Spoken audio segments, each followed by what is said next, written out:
पूरे पाली गांव में एक खबर ने हलचल मचाकर रख दी थी।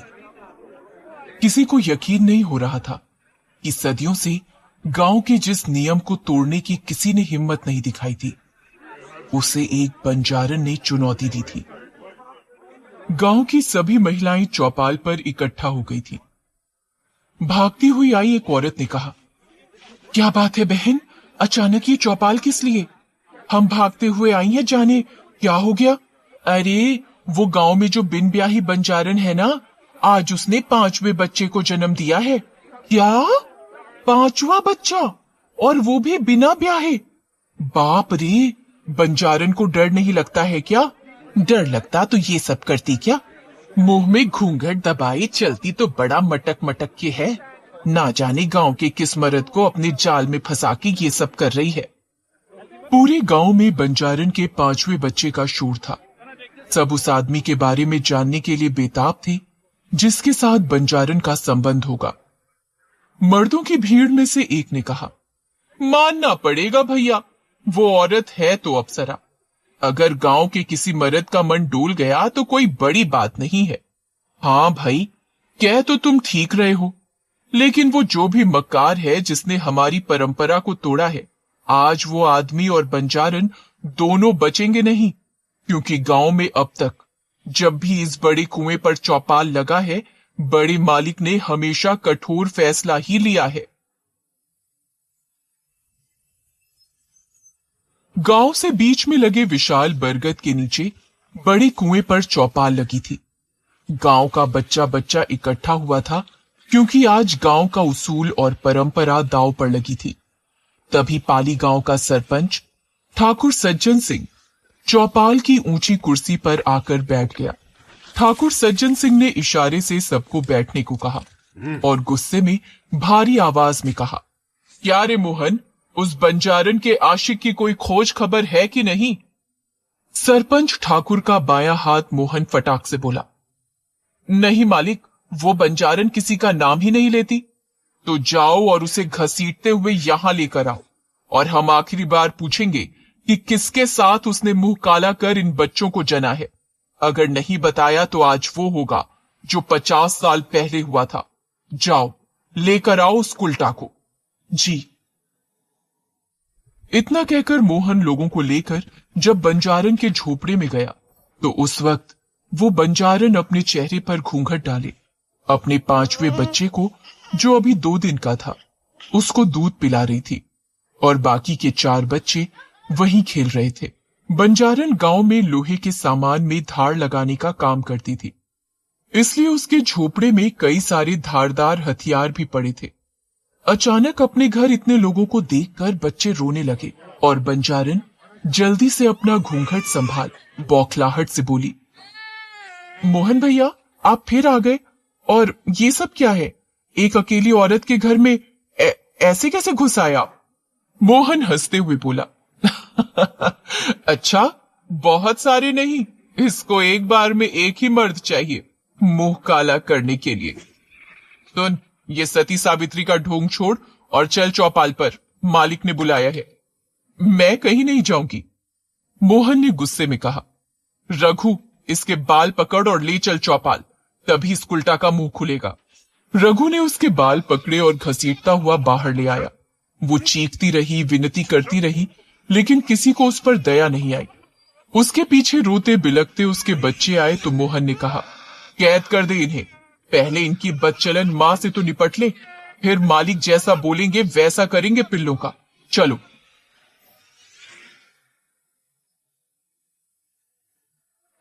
चौपाल पहुंचते ही रघु और मोहन ने बंजारन को ठाकुर के आगे पटक दिया। ठाकुर को बंजारन का आधा चेहरा ही दिख रहा था, और आधे चेहरे में हमेशा की तरह उसने घूंघट डाल रखा था। ठाकुर ने उसके माथे पर अपनी छड़ी टिकाते हुए कहा, तो तू नहीं बताएगी उस आदमी का नाम? देख, मैं आखिरी बार पूछ रहा हूं, हमारे एहसान का मान नहीं रखा तूने। हमने तुझ पर दया करके तुझे आसरा दिया, और तू हमारे गांव के मर्दों पर डोरे डाल रही है।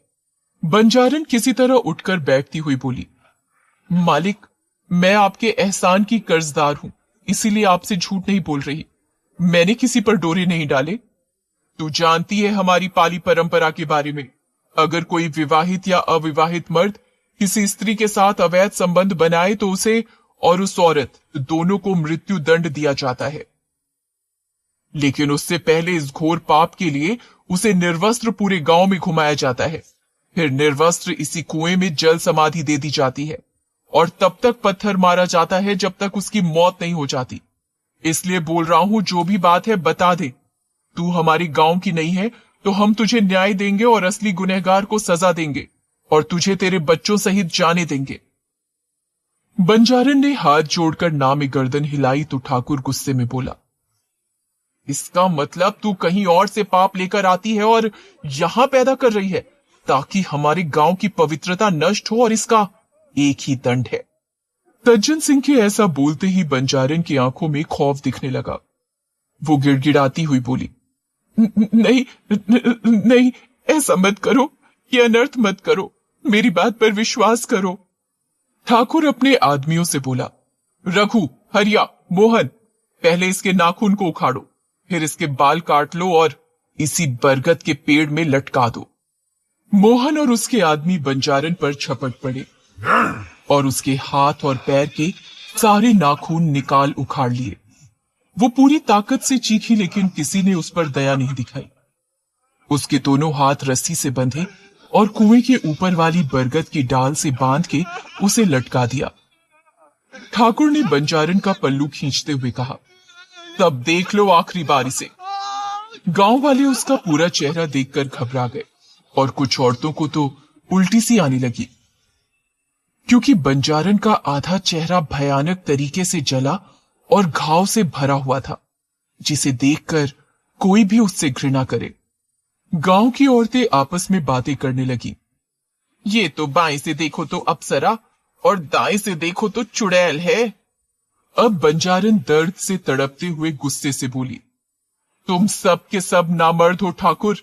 इस गांव के किसी मर्द में इतनी मर्दानगी नहीं है कि मेरी लालसा पूरी कर सके।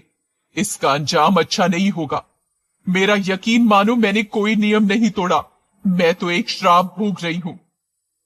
ठाकुर बोला, कौन सा श्राप? दर्द से करा रही बंजारन ने कहा, सालों पहले मुझे एक सिद्ध पुरुष ने श्राप दिया था कि जो दर्द मैंने एक पिता के रूप में उन्हें दिया था, वही दर्द मुझे मां बनकर भोगना होगा, और जो मैंने उनके बच्चे के साथ किया था वही मुझे अपनी कोख से पैदा किए हुए बच्चे के साथ करना होगा, वो भी एक नहीं 11 बच्चों के साथ। तभी जाकर इस मानव रूपी संसार से मुक्ति मिलेगी।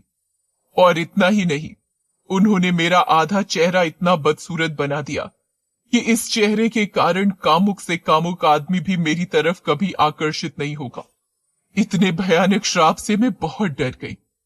मैंने उनसे विनती की, उनके सामने भीख मांगी कि महाराज मुझे इस भयानक श्राप का तोड़ तो बताएं।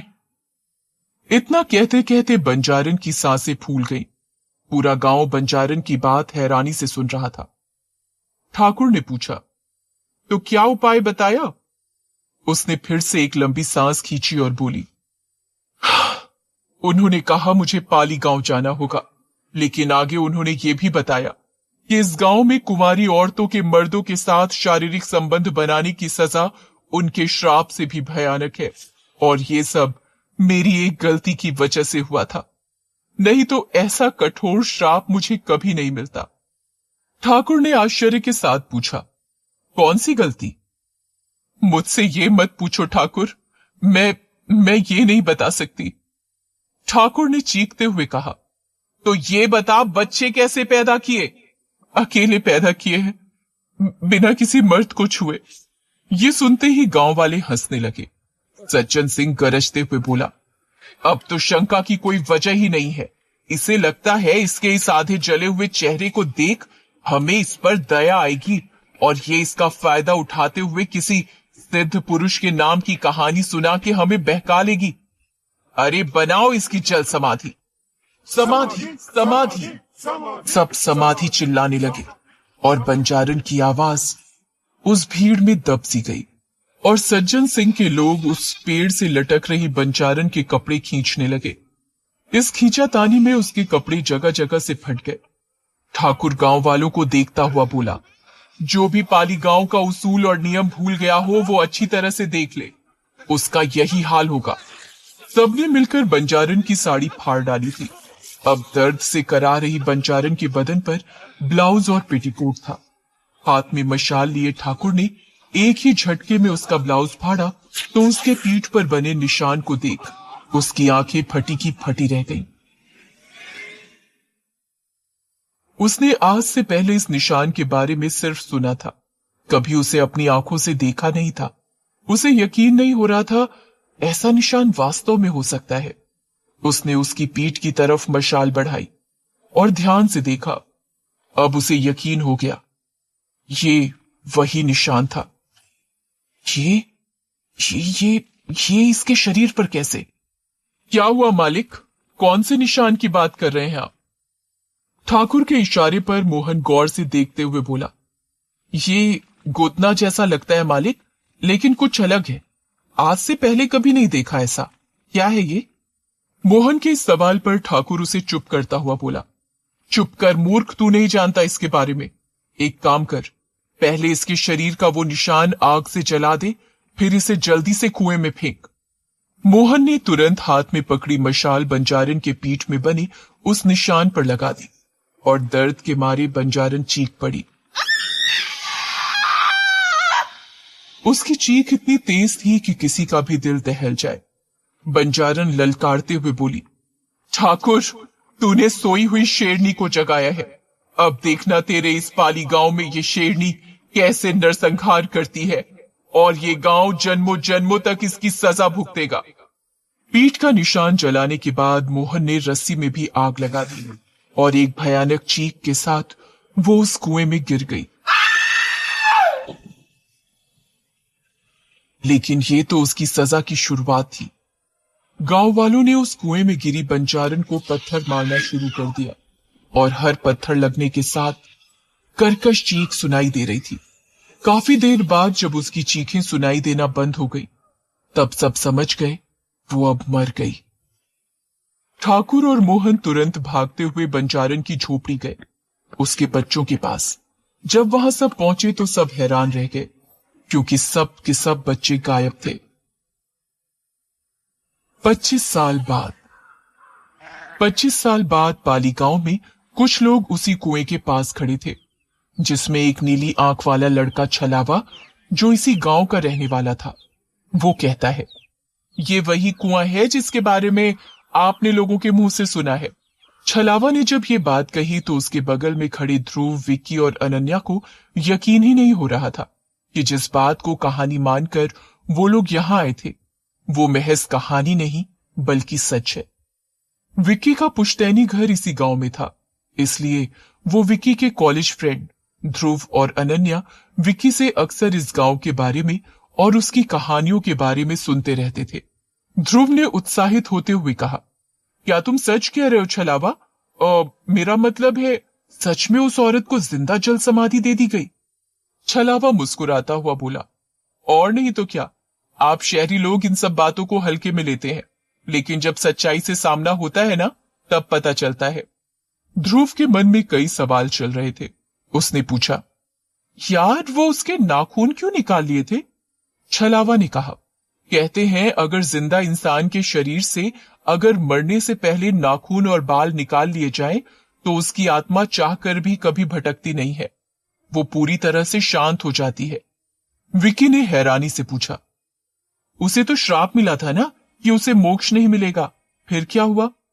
छलावा ने मुस्कुराते हुए कहा, बस इतना समझ लो बाबू, तांडव हुआ था, तांडव। ध्रुव ने पूछा, और उसके बच्चों का क्या हुआ? ये राज आज भी राज है, किसी को नहीं पता। अनन्या उस कुएं के चारों तरफ देख रही थी।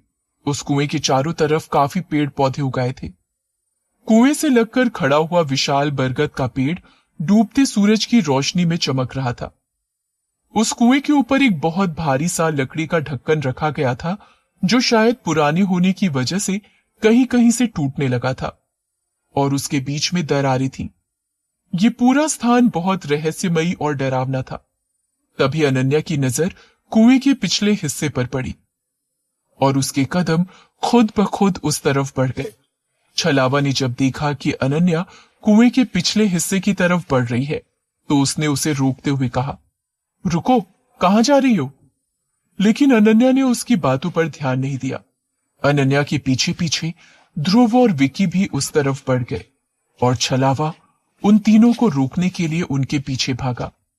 तब तक अनन्या, विकी और ध्रुव कुएं के पीछे बरगद के पेड़ वाले हिस्से में पहुंच चुके थे, जहां उन्होंने देखा कुएं के पिछले हिस्से में हर जगह एक गोल सा निशान बना था, जिसके अंदर स्टार जैसी आकृति थी और बीच में संस्कृत में कुछ अजीब से शब्द लिखे हुए थे। ये आकृति बरगद के पेड़ के चारों हिस्सों में बनी हुई थी। अनन्या ने हैरानी से कुएं और बरगद पर बने निशान की तरफ देखते हुए कहा, ये क्या है?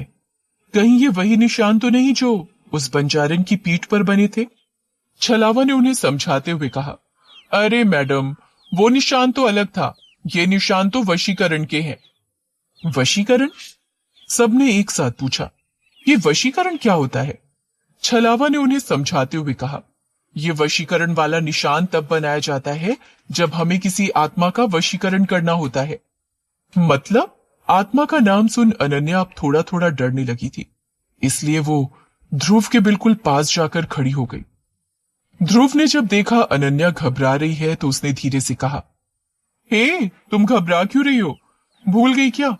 हम यहां यही सब जानने तो आए थे।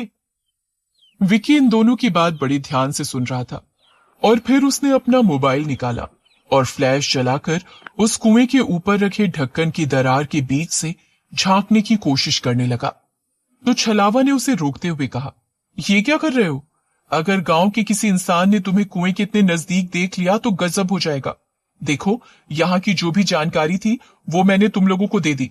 अब चलो यहां से, रात होने वाली है।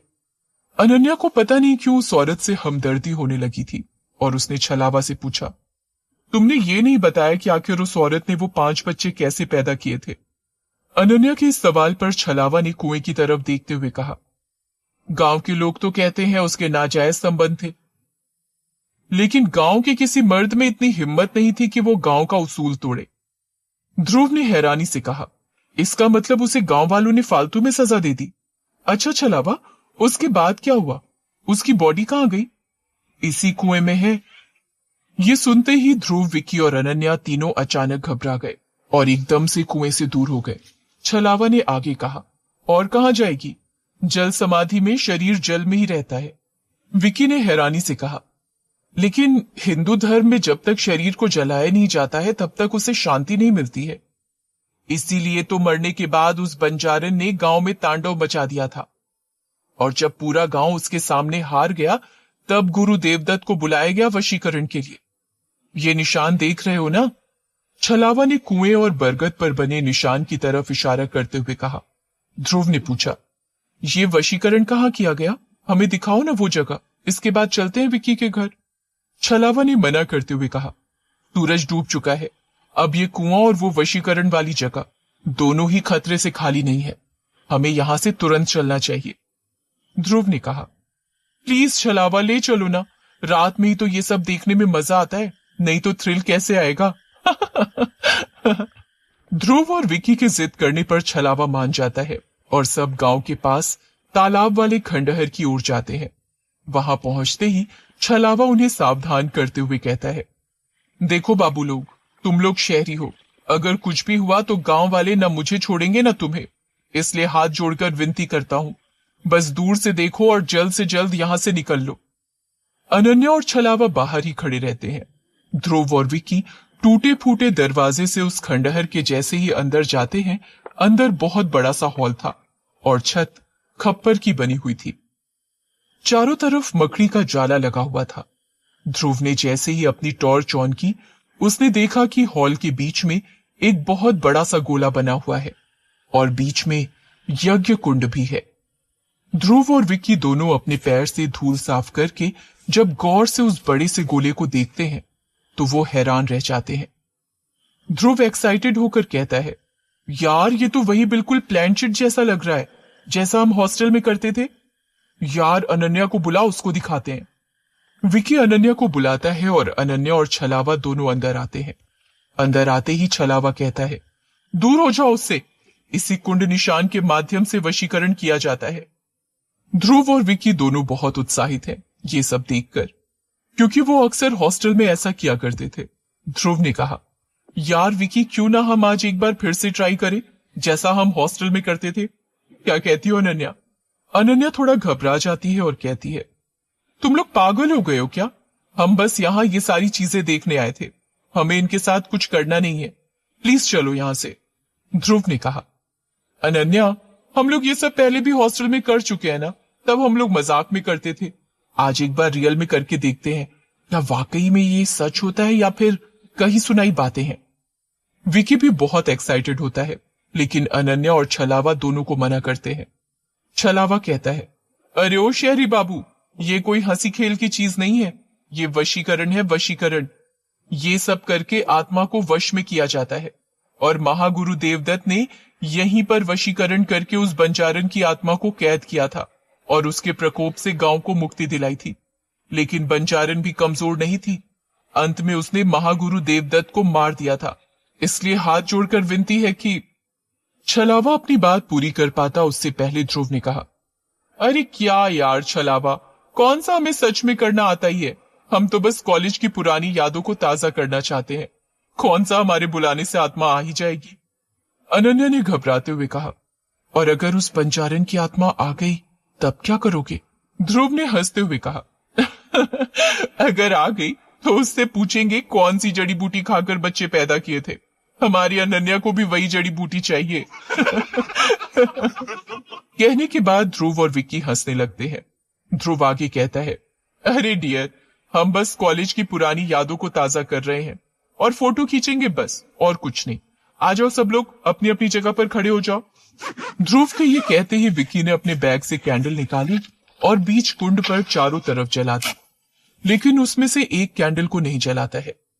पहले तो छलावा मना कर रहा था, लेकिन ध्रुव और विक्की के बार बार कहने पर वो भी गोले में खड़ा हो गया। सबने आपस में एक दूसरे का हाथ पकड़ लिया और ध्रुव ने कहा, यार विक्की, वो मंत्र याद है ना? हे भटकती आत्मा, मेरे पास है तेरी मुक्ति का मार्ग, तू दे मेरा साथ, मैं दूंगा तेरा साथ। आ बुझे हुए दिए को जलाकर अपने आने का सबूत दे। विक्की ने कहा, हाँ याद है ना, और जब उसे भेजना हो तो कहेंगे, दिल से परमात्मा को याद कर, वो जरूर तुझे अपने पास बुलाएगा। जा और सारी कैंडल बुझाकर जाने का सबूत दे। सभी लोग हाथ पकड़कर खड़े हो जाते हैं और एक साथ आत्मा को बुलाने वाला मंत्र पढ़ते हैं, और जैसे ही आंखें खोलते हैं तो देखते हैं सारी की सारी कैंडल बुझ चुकी थी। पूरे कमरे में घनघोर अंधेरा छाया था। ध्रुव ने फटाफट अपनी टॉर्च निकाली और जैसे ही उसने अपनी टॉर्च चालू की, अनन्या गायब हो चुकी थी। ध्रुव ने आश्चर्य से कहा, अनन्या कहां चली गई? छलावा ने कहा, तुमने क्या कहा था कि वो जब आएगी तो सारी कैंडल जलेंगे, लेकिन यहां तो सारी कैंडल बुझ चुकी हैं। इसका क्या मतलब हुआ? विकी ने बौखलाहट के साथ कहा, अरे ये सब मजाक है यार छलावा, पहले अनन्या को ढूंढो, वो कहां चली गई। छलावा ने कहा, शहरी बाबू, ये सब मजाक आपके लिए हो सकता है, उस बंजारन के लिए नहीं। हमें तुरंत यहां से निकलना चाहिए। मेरा घर पास में ही है, वहां चलते हैं, फिर देखते हैं अनन्या को कैसे ढूंढना है। ध्रुव और विक्की दोनों घबराए हुए थे कि आखिर अचानक से अनन्या कैसे गायब हो गई। कहीं उनसे कोई बहुत बड़ी गलती तो नहीं हो गई। वो भागते हुए छलावा के घर के पास पहुंचे तो वहां जो उन्होंने देखा, उन्होंने सोचा भी नहीं था। अनन्या छलावा के घर के पास एक गोल घेरे में बैठी हुई थी। स्टोरी कहानी अच्छी लगी हो तो लाइक और सब्सक्राइब करो।